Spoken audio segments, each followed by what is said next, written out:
আসসালামু আলাইকুম চাচা, কেমন আছেন?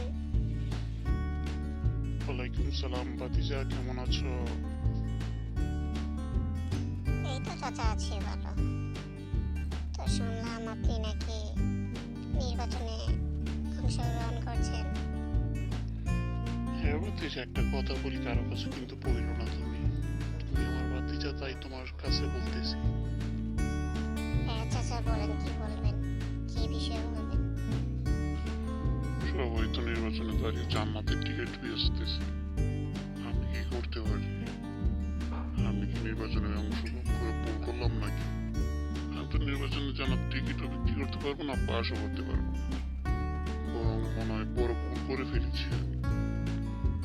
হ্যাঁ চাচা, চারিদিকে যেভাবে জান্নাতের টিকিট বিক্রি করতেছে, কাকে ভোট দেব না দেব চিন্তা করেই পাচ্ছি না, কি যে করা যায়।